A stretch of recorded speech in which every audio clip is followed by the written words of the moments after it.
Hello, everyone, and welcome to episode 26 of the Nurtured by Nature podcast. Today, I'm delighted to be joined in conversation by the wonderful Helen, a founding director of Make It Wild. Large landscape level rewilding projects are gaining momentum across the UK and Europe. Make It Wild are taking a slightly different approach, determined to show rewilding is possible and scalable for those with less land. In this truly inspiring episode, Helen's amazing journey gives those of us that care about nature many reasons to be hopeful. We explore how Helen's own concern about the biodiversity crisis led to her family deciding they were determined to do something to make a difference. From this somewhat humble beginning, an incredible ecosystem has evolved, encompassing trees, meadows, wetlands, and equally importantly, the local communities, their army of volunteers, and numerous other passionate people supporting them in a multitude of ways. That has already created an explosion of biodiversity. In only a little over 10 years, they have forged a path to demonstrate how nature can bounce back, to the extent that one of their sites has already been designated a site of importance for nature conservation. As a beautiful reminder that change doesn't need to be complicated, Helen offers this simple wisdom to guide us all. Love nature, and she'll love you back. Welcome, Helen, and thank you so much for joining us on this episode of the Nurtured by Nature podcast. It's really lovely to have you join us, and I'm quite excited to hear more about your amazing journey and everything that you get up to. I just get started with all my guests by asking them to share a little bit about their nature story and really what nature means to them, how it's been a part of their life, how that's changed. You can just interpret it however you like, really. So if there's anything you'd like to share about what nature means to you, that would be lovely. Okay, well, thank you, Fiona. It's lovely to be here. I think nature now is an enormous part of my life, and my husband and myself run a business which is all about supporting nature, helping biodiversity, habitat creation, and also reconnecting people with nature.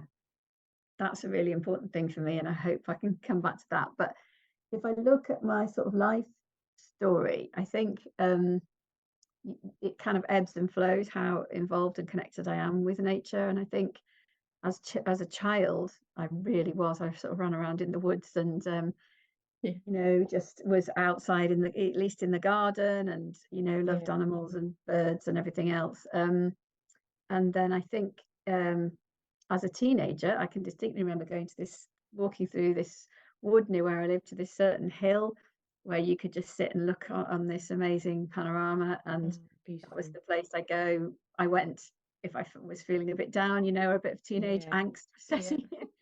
When I'd listened to all my Joy Division albums, then I would go. That's giving away my age a bit, but yeah. So that was really important, and I don't think I'd conceptualized it as being helped by nature, but I think it really was that. And then I think then my career took over. I was went to medical school, trained really hard to became a consultant surgeon, had my children, and then I think nature comes back into the picture then with my own children, really. And it was so important to get out into nature with them every day if I could, really. And on days when it was really hard and the baby wouldn't stop crying, and you didn't even know if you cleaned your teeth or changed your underwear, those days, then you just had to go outside, and nature didn't care if you were a bit smelly or and the baby would fall asleep and everything would be fine. So I think it's been a sort of a kind of towards and away from nature throughout my life, really. But at important times, nature was there when I needed her, kind of thing. But now, I think the sort of our story starts about 14 years ago, and we were, happily in our careers. Chris was a businessman; he just sold a business, and I was working as a consultant surgeon. And we were getting more and more worried about nature. You only Yeah. had to watch a Yeah. few sort of documentaries and things, and where are the hedgehogs? Where are the butterflies? Insects are in trouble, bees are in trouble, songbirds are in trouble. So we were really fortunate to be in a position to be able to do something to help. Yeah. So we bought a Yeah. piece of land, bought our first piece of land, which was a family project, a sort of weekend hobby. And by then, these babies that grew up in nature were now teenagers, and also really, really keen on nature. So we did all the work ourselves. It was entirely a family project, and we planted um, 18,000 trees. It was Wow. 26 acres, Yeah. and it was, yeah. So, A labor but of love, that is it definitely. really was. It really Yeah. was, and I mean, it was amazing. We obviously we did get contractors to help with some of the physical planting. We all planted lots ourselves too, but Yeah. that would have taken a very long time, Yeah. and You'd still be planting now, I well, I suspect, wouldn't probably would, you? Yeah. yeah. But Yeah. after that, we did all the work ourselves, all the watering, all the managing of competing vegetation, all of that stuff. And we had designed the layout, and it was very sort of naturalistic, not in rows at all, and it was all native species. And so we would go there a lot of weekends, and our friends would come, and the children's friends would come and do all the work. And then there was one particular day when it was funny, really. We'd started talking about, oh, shall we go to the field? It was really a field. Shall we go to the field, this weekend? Then it sort of crept in, shall we go to the wood this weekend? And I've got two daughters and a son, and they'd go, well, is it a wood now? And I said, well, I think it is really. The Yeah. trees are over your head. So Yeah. um, so Oh, wow. we were there, yeah. So we were there one particular day, and we'd been working all morning. We're having our picnic, and Chris and I just looked at each other, and the air was full of insects and birds. You could see all Oh, the little amazing. birds' nests, and there were hare, deer, hedgehogs. We'd seen and this used to be a rough grazing field with really not much biodiversity at all, really, kind We of used to grass flood thistle. as well, didn't? Well, I guess it Yes, still does, yes. doesn't it? But Well, it still does, yeah. yeah. So that's a good thing in a way, because it makes the soil very nutritious for the Yeah. trees. But so we were sitting there, and just so aware of the air being, full of insects and birds, and we looked at each other and said, "Gosh, we've done what we set out to do. We've brought Yeah. nature back to Yeah. this field and now woodland, Yeah. and we've this is amazing. Can we do it again? Should we do it again? And really, in that conversation, Make It Wild was born, and that was in Amazing. the summer of 2017, I think it would have been, and the trees were about 6 or 7 years old. Oh, wow.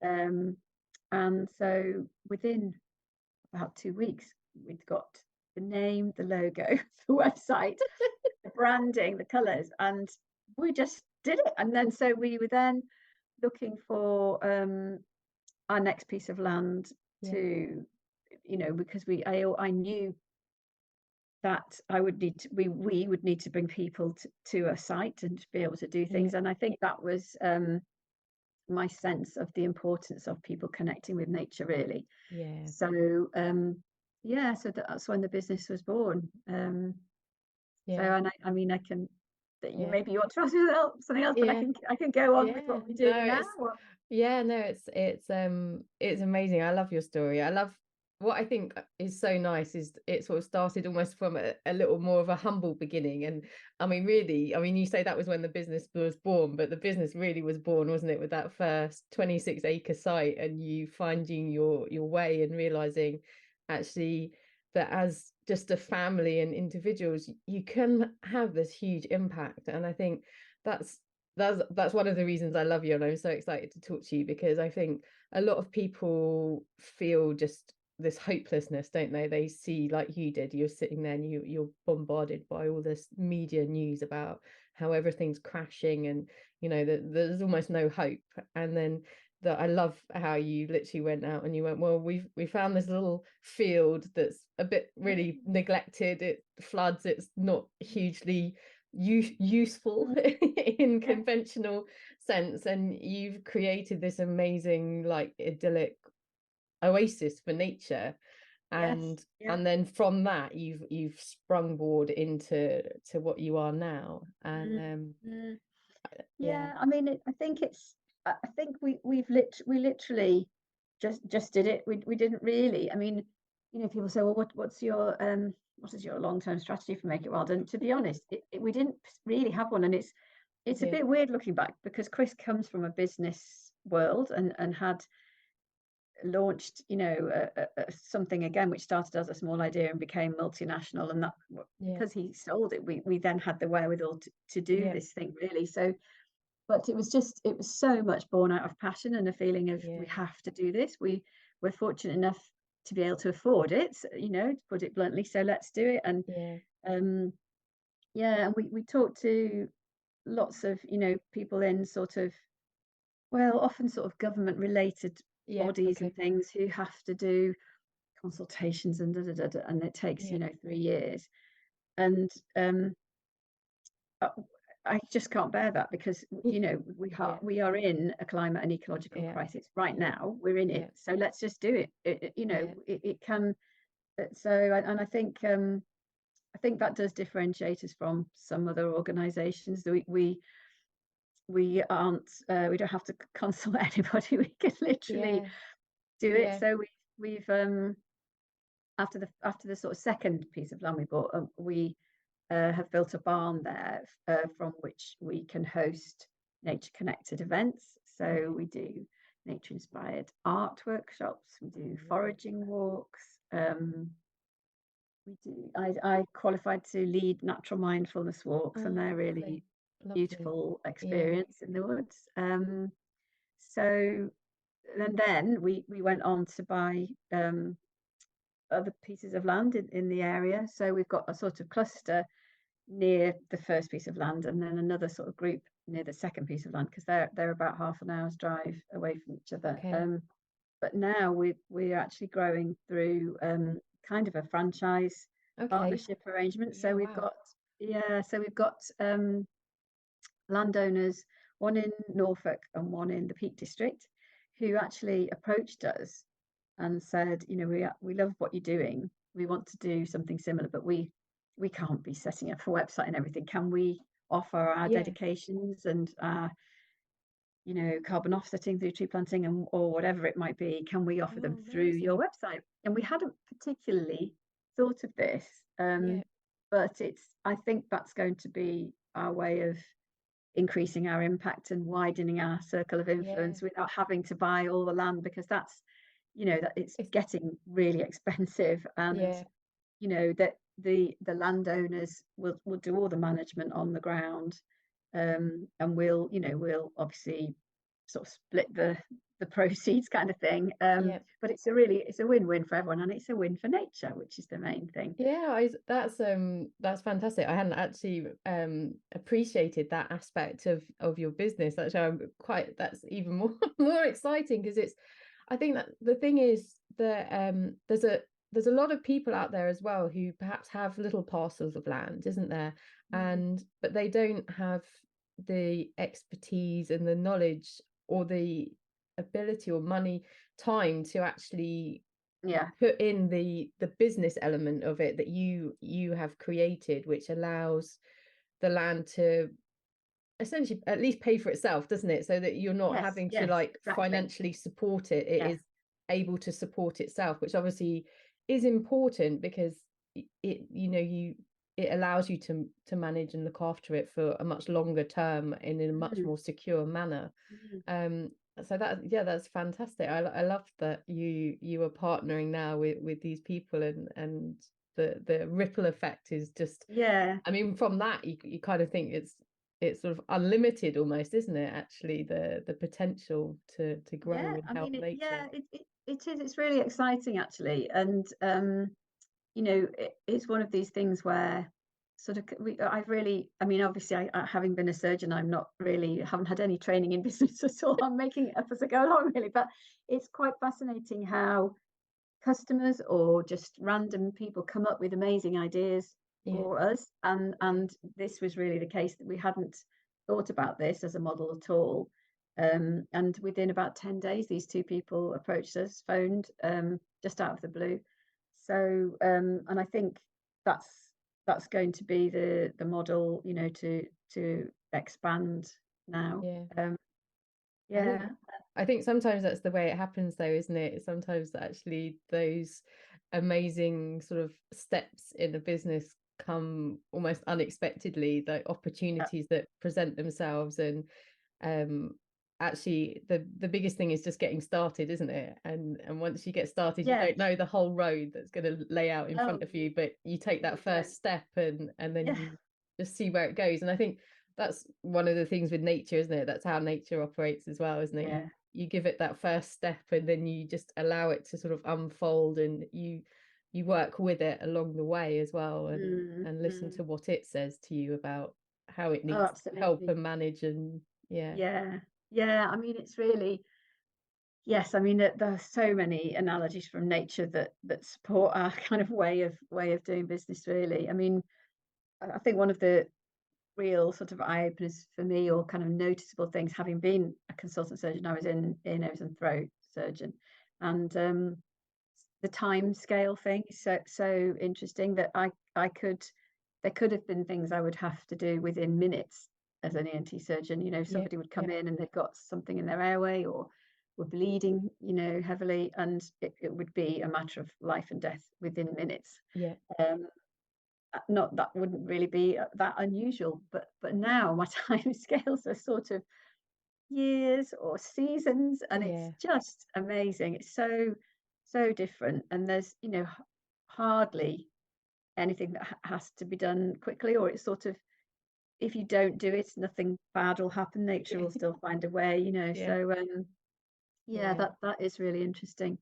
But on the thing about people being able to do some of this, I mean, I do a lot of public speaking about rewilding and different things. I suppose I haven't really mentioned rewilding yet, but that's one of our big things. We yeah, plant a lot of trees, but we rewild these pieces of land as well.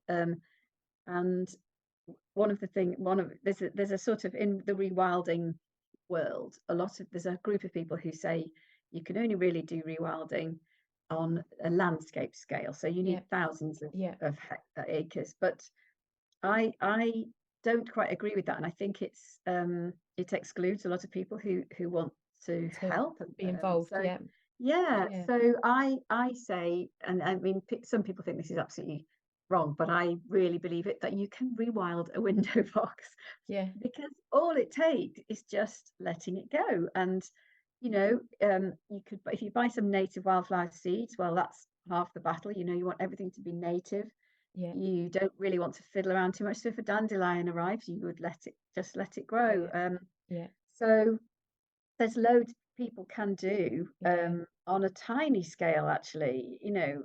Yeah, I So completely agree with you, Helen. I think there's an amazing statistic as well. I think if I'm correct, it's something like the combined area of like gardens in the UK is something like 10 million acres or something like that. And you yeah, think that's a huge resource for mm, nature. yeah, And yeah. if people, like you said, window boxes, I mean, we've got lots of lovely sort of movements starting in this country, haven't we, with like No Mow May, and Oh yes. leaving, letting lawns grow, and Mm, encouraging native plants and things. But yeah, I agree with you. I think there are some amazing rewilding sites that are on this huge landscape, but that isn't available to everyone. But mm, actually there is the opportunity for everyone to get involved. And again, that's another aspect of your business, isn't it? Is, you touched on it earlier, was the volunteers, but the community that is growing around. It's yeah, it's an ecosystem, isn't it? We yeah, call it a it really business, but is. you've got this Yeah, amazing ecosystem growing, and it's not just yeah. the nature, but it's also all the people that are Mm, able to come and be involved and work with yeah, you. yeah, yeah. So we do. I mean, we have, we start our very first volunteer session was in January 2020, and we had, sort of band of trees that we needed to plant to provide a sort of visual, barrier, against a track that we were building. Yeah, And we wanted to make this track sort of disappear into the woodlands. So we needed this band of, there was going to be a hedge and then a sort of band of trees, and there were 1,700 trees, and we Wow. hit upon the idea of seeing if volunteers would come. Yeah. And I was terrified that nobody would come and Yeah. we would be planting these trees forever. But 50 people came, Oh, and it wow. was just incredible. It was the most wonderful day. Chris spent his time basically driving up and down this track, delivering trees and stakes, Yeah. at various points, and all our family came, and they all brought friends, and then loads of people from the village came, and it was amazing actually. So that inspired us to we started off with monthly volunteer days, and then they wanted two a month, and then they actually wanted it every week. And this is the volunteers driving Yeah. this. So Yeah. we've actually, for the moment, we've reduced it to twice a month again, because it's a lot of management. I don't want to sort Yeah. of detract from the fact that it is a lot of management, but yeah, we've got this amazing community of people that come and help.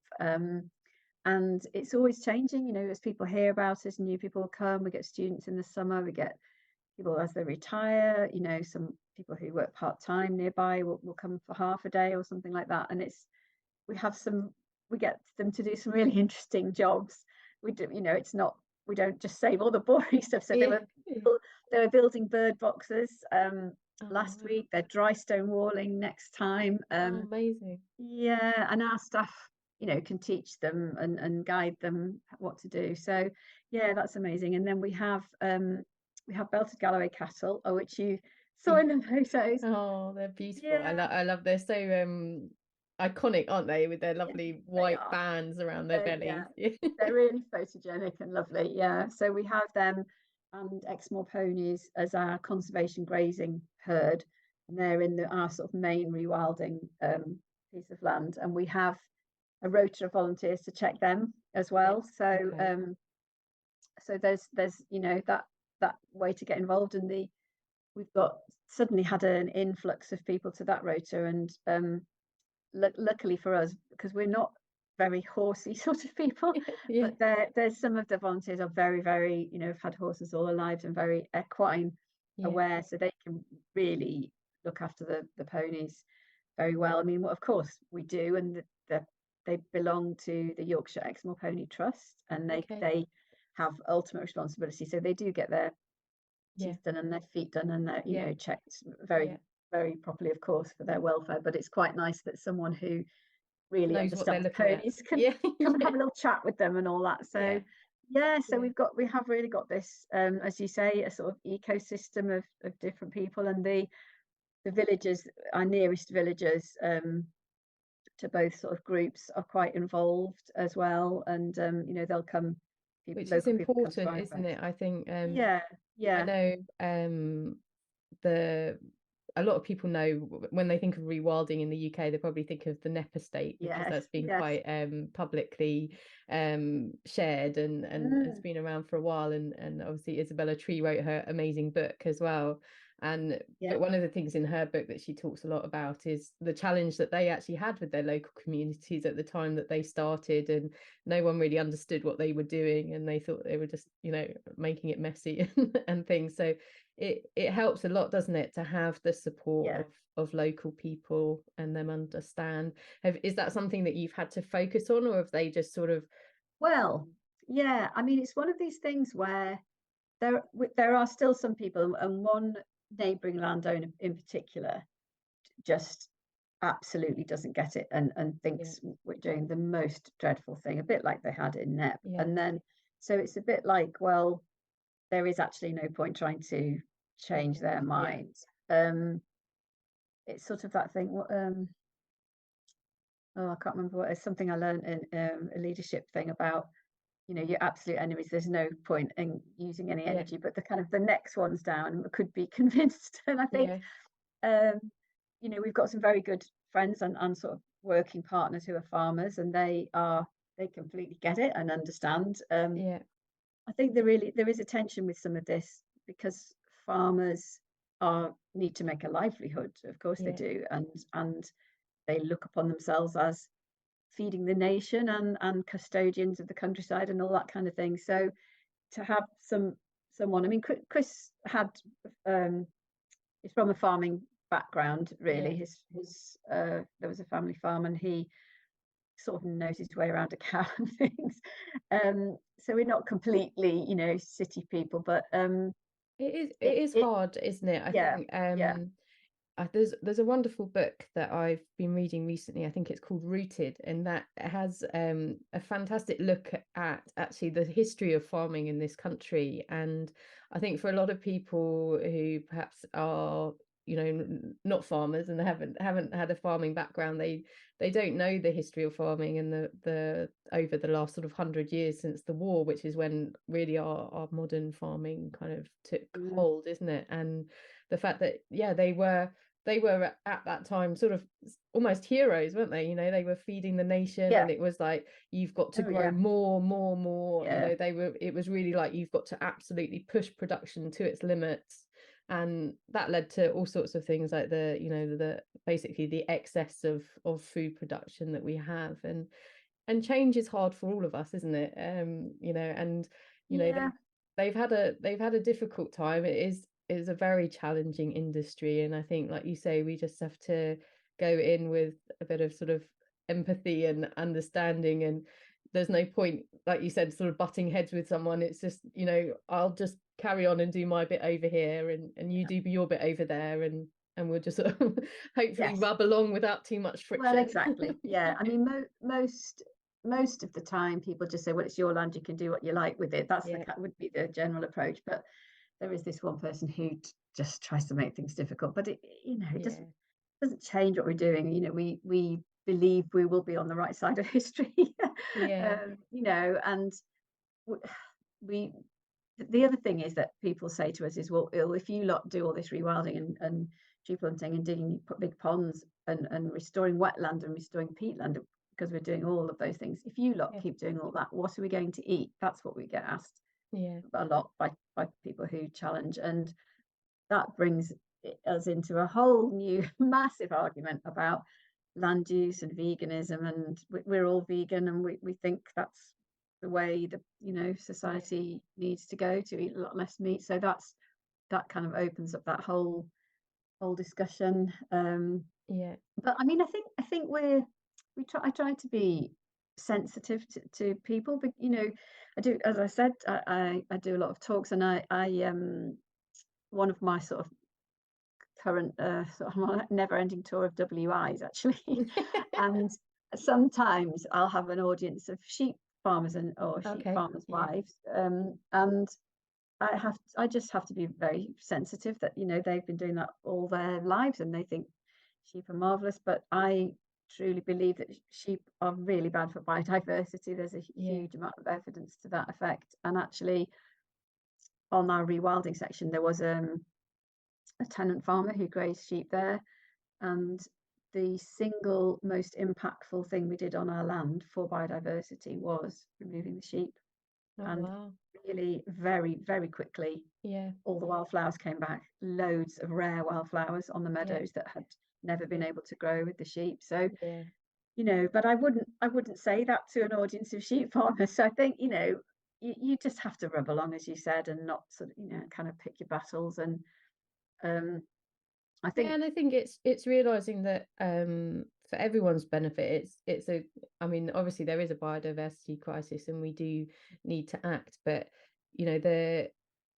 the change will take time as well. It's not yeah, like you're saying, oh, we have to get rid of all the sheep in the country overnight or anything. no, It's no, like no, there's lots of areas that, um you know like we touched on earlier, you don't necessarily need landscape level. You've got like these smaller pockets, and they can grow and they can combine together. And there's a lot of yeah, areas that aren't hugely being used either for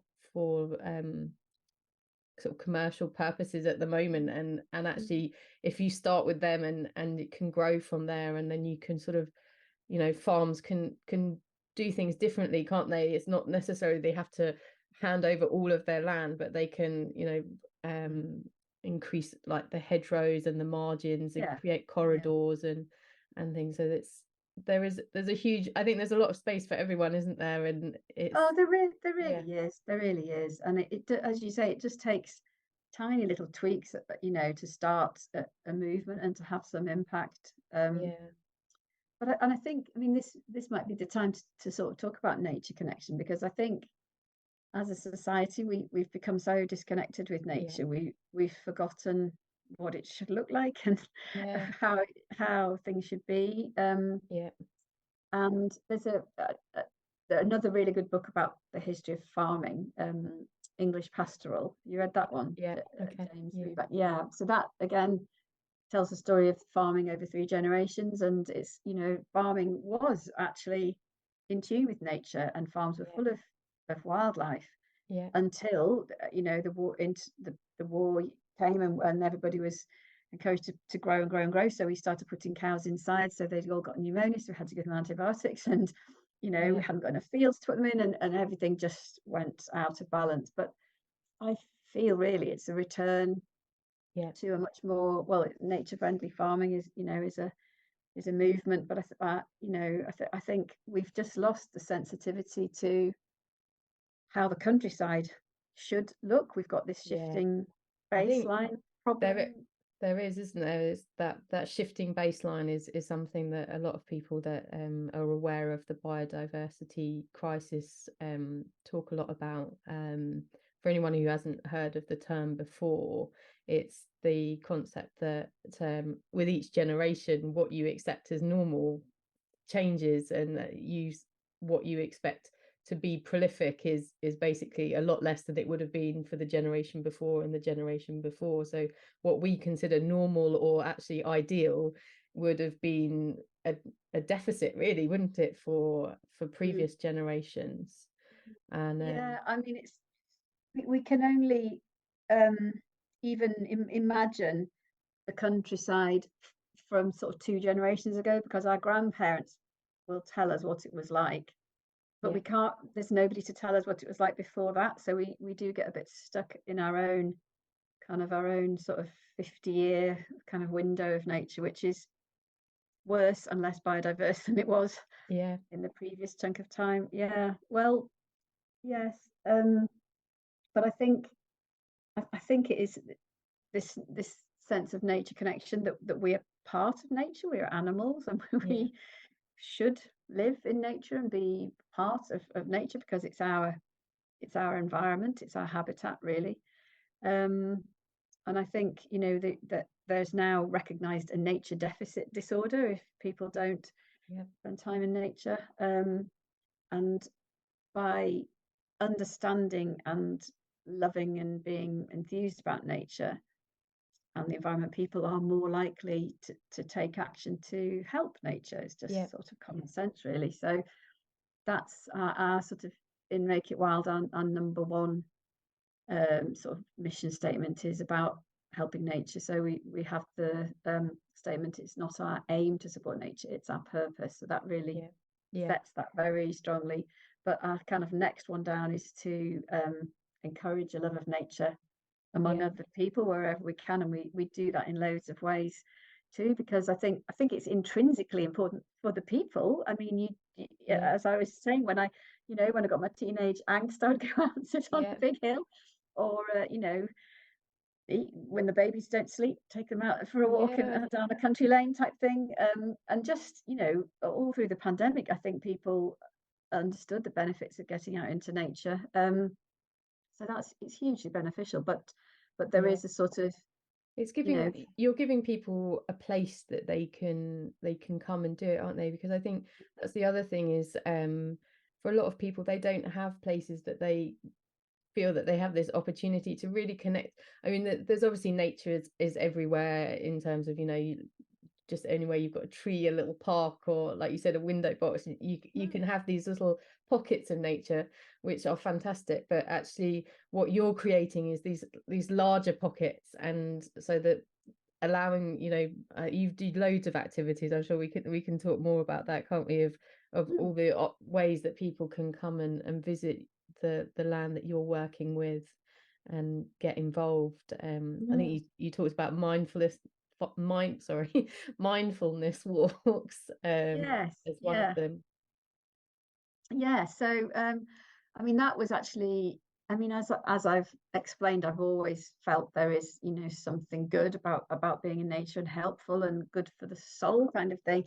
But during the pandemic, I stumbled upon this guy Ian Banyard, who's developed this model of he calls it natural mindfulness, Yeah. and I became qualified as a natural mindfulness guide. So and it's a bit like forest bathing, which people may have Yeah. heard of, where Yeah, you I did a lovely episode with a girl, oh yes, I Lindsay. saw Yes. that. Yeah, so Yeah, if anyone wants to find out more about forest bathing, they can visit that one. But yeah. yeah. So it's related to forest bathing, but you can do it anywhere. It doesn't have to be in a forest. So I Yeah. suppose, and it's kind of a bit lighter. It's a good sort of entry Yeah. into meditation and mindfulness and so on. So it's Yeah.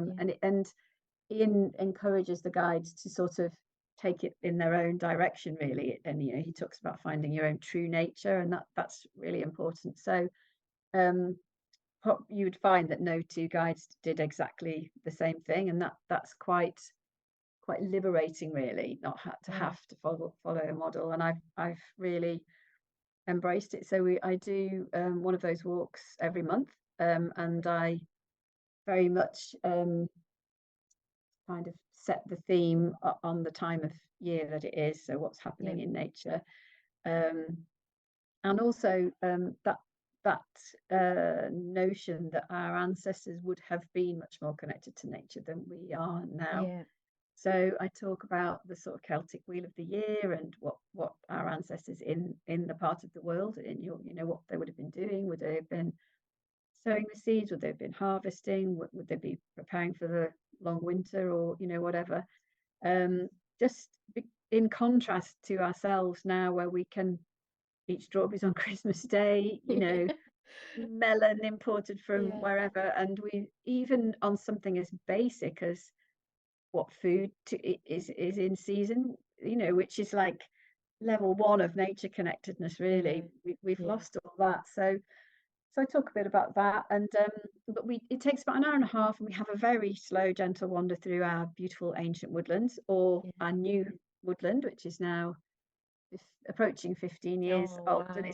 it's proper woodland. You feel like you're in a wood. So I do them in those two places, and it's lovely. And I've had people email me even 2 weeks afterwards and say, "Oh, I've just had the most wonderful walk, and I hugged a tree, and I never would No. have hugged a tree." But your influence and some of the things you said are still in my mind. So Yeah. and it's been scientifically proven to help with your focus and relaxation and your sleep and your mood.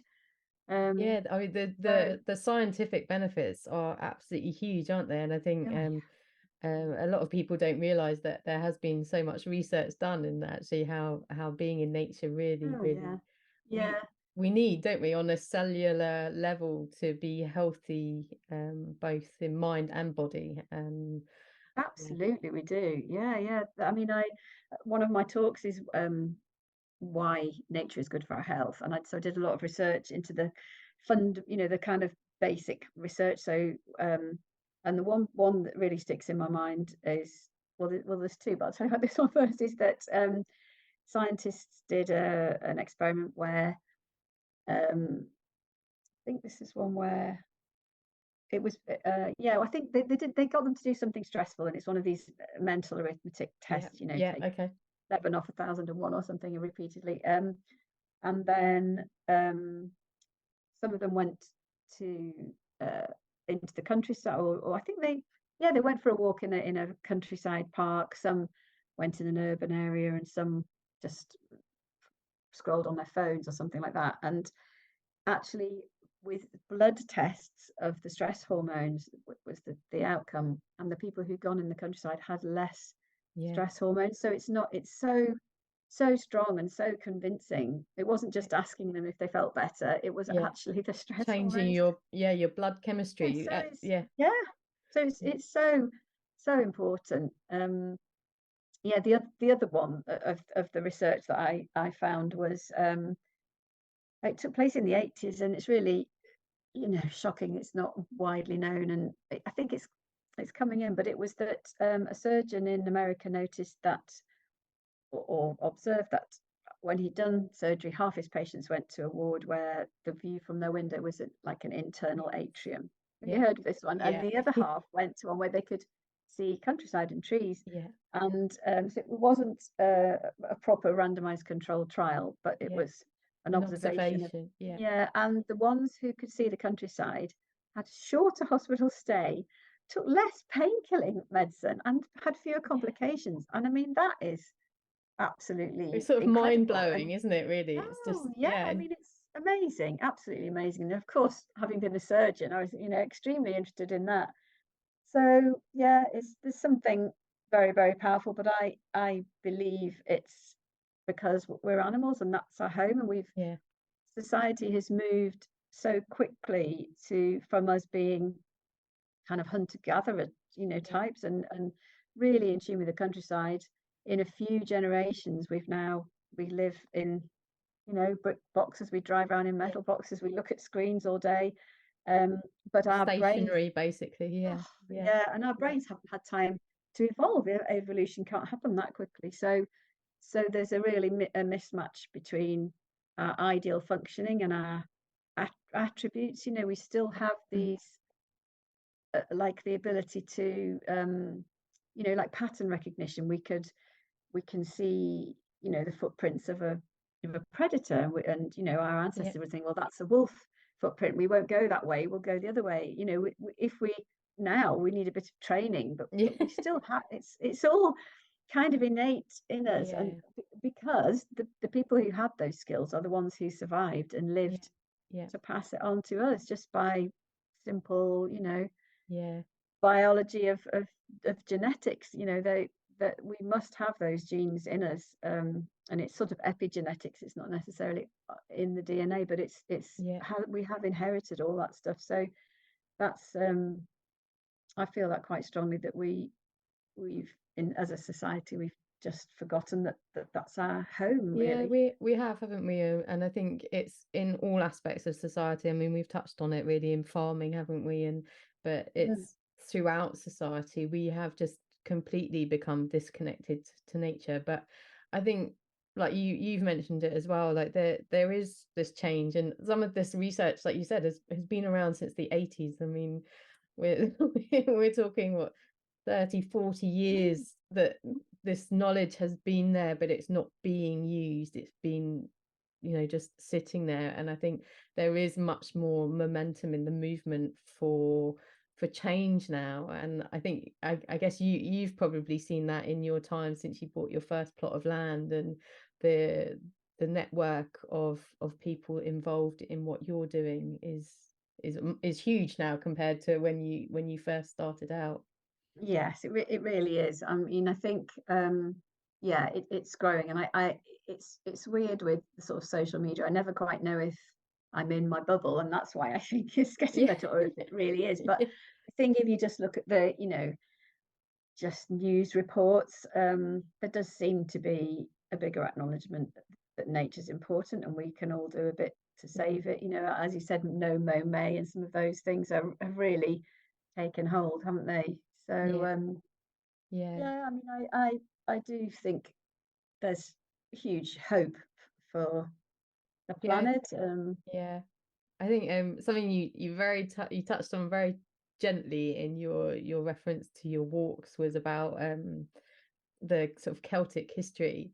And I think it was something I was thinking about the other day, and it was actually like I often talk with my guests about sort of the indigenous knowledge and wisdom, and there's some amazing books from um, the American indigenous people, and but we don't often think in the UK about our own indigenous cultures, do we? And the wisdom Well, that there is held in our land. And I think, well, yeah, well, I really do, actually, and yeah, of course, I've read Braiding Sweetgrass, but yeah, I've started to read sort of similar books, but from Ireland or yeah, Scotland, or yeah. and to follow people like that. I mean, I'm quarter Irish, and I Okay.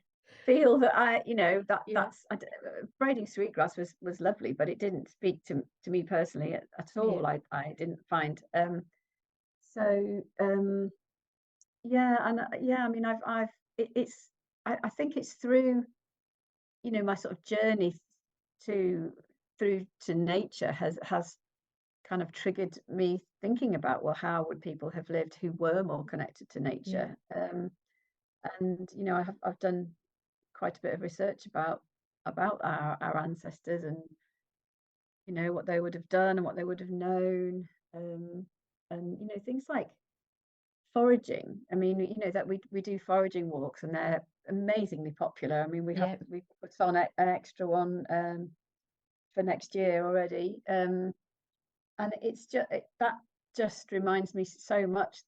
Firstly, about nature connection, and people are being, even though we might not label it as such, people are being mindful in nature because they're just focusing on looking for a mushroom or whatever, and then Yeah. Yeah. checking is it the right kind and all that kind of thing, and they're not thinking about what they're gonna what's on their shopping list, or what the Yeah. spreadsheet they just finished, whatever. um but actually it would have been a completely normal way of life for our ancestors. So it has led me to read a lot about druids and sort of Celtic pagan and all that kind of stuff. Yeah. Yeah. I think that's fascinating because it is. I think sometimes in this country we forget that we do have a wealth of history that we can tap into ourselves, can't we? And there is wisdom here and from our Oh, ancestors and our definitely. land, and Mm, yeah, mm. see, and like you said, it's more relevant to our environment as well. It's the people that grew up in our environment with our wild plants and our wild animals, and Yeah, yeah, so it's absolutely.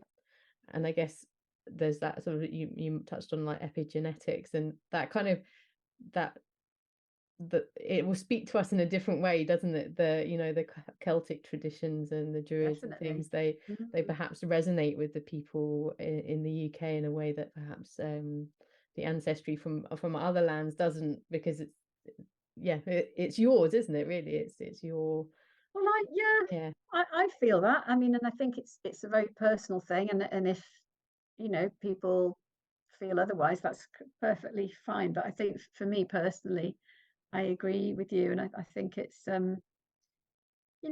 rooted in the land, it's rooted in our ancestors, and yeah, it just does feel very much more relevant. Yeah. yeah. I think it's sort of it's the language of the land that you're on, isn't it? That's really what it is. It's, it's the words and things that are familiar to Mm, the landscape around you, um, which is part about connecting, isn't it? It's about being connected to where you are as well at this time, and having reverence for each land and the different landscapes. I know you manage quite a few different landscapes, don't you? You've got some lovely ancient mm, woodlands, and as well as all the lovely new woodlands that you're planting, and you've got wildflower meadows and yeah. water and rivers and streams and Yeah. ponds. So Yes. yeah. Yeah. Yeah. I mean, it's yeah, we've got lots of different habitat restoration, I suppose. And I mean, one of the ones we're working on most actively is a wetland restoration, and Okay, wow. yeah, so it's close to the first land we bought, but it gets flooded even more frequently. Yeah, um, Very sort of flat and low lying, but it had been drained yeah, and attempted to be used for grazing, but really they could only graze it 6 months a year because in yeah, throughout winter there was a high risk of flooding.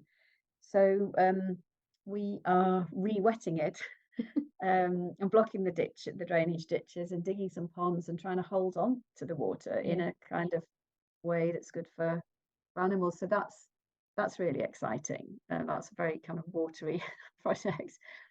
And the peatland restoration, one of our newest projects.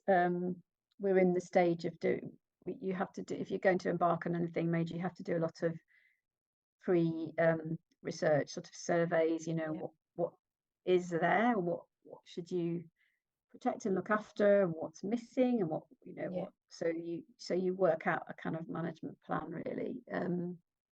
So we're at the stage of doing that, but that will probably involve re-wetting the peat, and then it's has so many benefits because it's a carbon sink for one thing. It yeah, encourages biodiversity, and reduces flooding downstream because it's like a big sponge when Yeah. And then that allows the water out in a much more gradual, yes, slow release exactly. rather than, Yes. you know, what we've historically done to a lot of the waterways in this Oh, country, which is straighten them and get the straighten water them. to flow as quick as Yeah. possible. And Oh yeah, dear. yeah, but, which is particularly Yeah. topical So, at the moment with the bad weather oh, it we've been is. having. Oh dear. Yeah, Yeah. Yeah. yeah. But because you're actually up in Yorkshire, aren't you? That's your Yes. main base. I know Yeah. you Yeah. said Yeah. you franchise with a few people around the country now, but and Yeah. for people who are further afield, they might not know that Yorkshire is we did mention them earlier, but is renowned for its sheep farming, isn't it? So It uh is. Yeah. yeah. Um but Yeah. So, it's a beautiful landscape as well. So I think a lot of oh, it's opportunities. gorgeous. Yeah. Yeah. So we're actually in the three or four sites near Summerbridge, which are near our sort of flagship site with the barn and everything.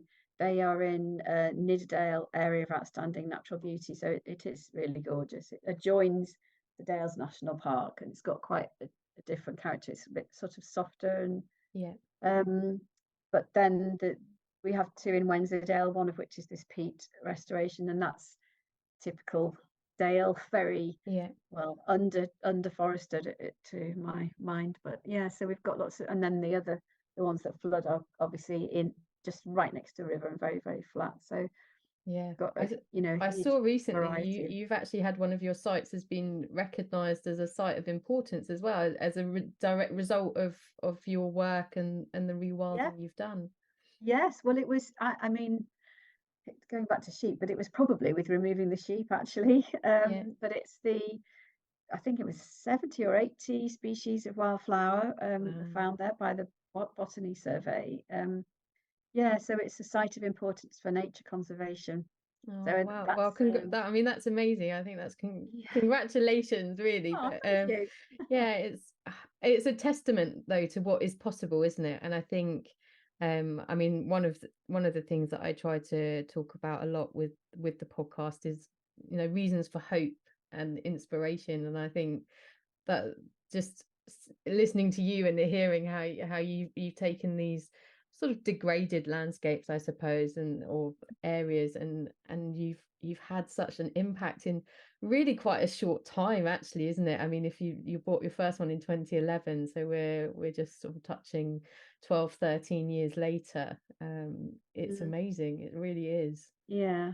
I mean, yeah, I mean, yeah, I mean, we do have to sort of stop and reflect every so often. I think it's easy to always be thinking of the next job, but when we look back, I mean, it has been amazing. That first site is now a proper woodland, and Mhm. it has a public footpath around its perimeter, and the village, as all villages, is growing, and there's a lot of new people moving in, and they will never have known it as the scrubby old field that Yeah. it was, and they Yeah, just think it's a beautiful, it's a young woodland, but yeah, it's a woodland for sure. Yeah, and I think that experience, we realised that trees really do kickstart biodiversity. yeah, yeah, That was the thing that had caused the great big change that then led us on to make a business out of it. So yeah, but the other thing is ponds. I have to mention ponds. I always yeah. mention ponds. I mean, a pond or a body of water is the most amazing thing for nature. Yeah, There's most invertebrates or insects have an aquatic phase to their life, so yeah, and they'll just find it. We've probably made 20 or more pond, or probably yeah, probably more now. But it's absolutely remarkable how within days of you digging a pond and it filling, dragonflies and other insects will come along, and they're so profoundly important for the ecosystem. That if we yeah, lose insects, that's really yeah. a And I shame. think But we were talking about hope, weren't we? So yeah, let's talk about the fact that even I think, or a half a barrel in your garden, is a small thing most people can do, and yeah, it will have a huge impact.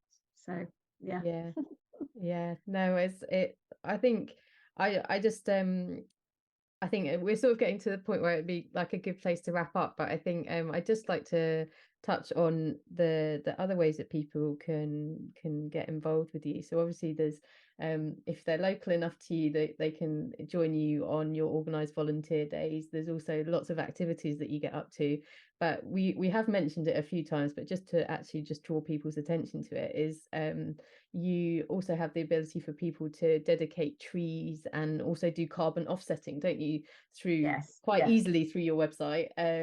So I don't know if you Yep, just want to talk a little bit about that. I sure. will just say one of the things I absolutely love is that you allow people to dedicate some of your ancient trees as well, because I think Mm, quite often the focus is on planting new trees, but I love the fact that you do honor like your older and the importance of the ancient woodland as well by having that as an option.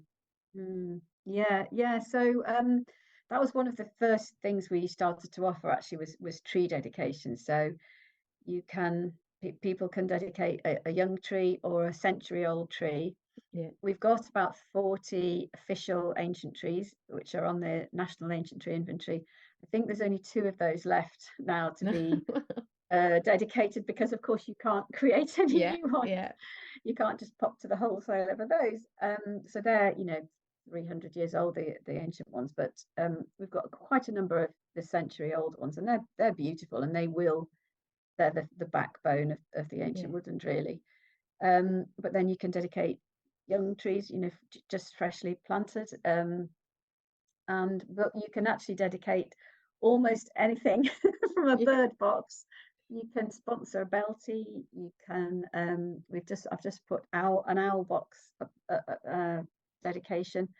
Um, but there's you can dedicate a pond. You can dedicate wildflowers, and they're really lovely gifts. For the person who's yeah, got everything, and if you don't want to clutter up people's homes with stuff they don't want. It's just a lovely thing. And of course, all the proceeds from everything that we sell goes into our nature project. So we're a very lean organization. And then the carbon offsetting is probably our growth area, and it's mostly businesses, but lots of individuals too yeah, who can choose to offset their carbon footprint through our tree planting. And but we're quite unique among carbon offsetting services because we send you photographs of the specific trees for one thing, and we'll tell you exactly where they are. And they're all in Yorkshire, apart from the new ones about to be planted, which are in our Peak District partner yeah, near Buxton. And there's going to be a big tree planting project there, which will be offered for carbon offsetting. And you can come and visit the trees, which is oh, amazing. Yeah, yeah, and lots of businesses do, and they'll come and have some kind of away day using our barn. Then they'll have a look at their trees, and then yeah, they'll do some volunteering activity or rural craft or something with us. So yeah, we have a whole sort of strand of business to business offerings yeah, based around the carbon offsetting, but also coming to the barn to do away days or to do joining us for a day to do conservation volunteering and that kind of thing. yeah. So yeah, No, it's I quite a I love everything that you do, Helen. I think it's there's so many facets to it, and it's for a lot of people who feel overwhelmed and hopeless. I think what's great is that all of those things give them a way to do a little bit from wherever they are, and you're a small but growing and a hugely impactful organization, and you know to be able to do what you also need people's support, so it's a sort of twofold mutually beneficial way of people who perhaps haven't got a huge amount of scope to do things themselves, but they can actually feel that they are contributing to Mm. a brighter future for everyone. So I think it's fantastic. I will include all of your details for how people can get in touch with you and reach out to you and dedicate their own trees if they want to in the show notes and on my website for the episode. But as we're just wrapping up, I always just ask my guests if there's any other things that they just feel are on their heart that they'd like to share or highlight today as a little parting gift to everyone. I think just love nature and she'll love you back, really. Yeah. Yeah, it's as simple as that, isn't it? Sometimes I think we forget we as a species like to overcomplicate things, don't we? And quite often that gets in our own way, doesn't it? It becomes harder to feel that we can do anything. So yeah, I think I love that it's as simple as that. It's just love nature and she'll love you back. Yeah, Really I think beautiful. so. Yeah. Thank you. Oh, well, thank you so much, Helen. It has been absolutely wonderful to learn more about what you do and well, what you and Chris do because you started Yes. it together. Yeah, And yeah. I think I could quite happily probably talk to you for hours and hours. Oh. But so we might have to come back and do another episode in the future and catch Yeah. up Well, on you know where I am. yeah, on what else you've been up to. But thank you so much for your time today and sharing. I think there's so much for my listeners to take away. Oh, you're welcome. Thank you. It's been lovely to meet you and have a good old chat. Yeah. Thank you so much for listening to the Nurtured by Nature podcast. I truly hope this conversation has brought some hope and inspiration into your life. I would love to have these messages ripple out across the world. So if you can, please share this episode with your friends, leave a review on your favourite podcast player, and make sure you subscribe so you don't miss the next episode. I would love to hear from you, so please feel free to connect with me on the links provided in the podcast description. But most importantly, thank you so much for being a part of this journey with me. But don't forget to simply get out there and enjoy the natural world.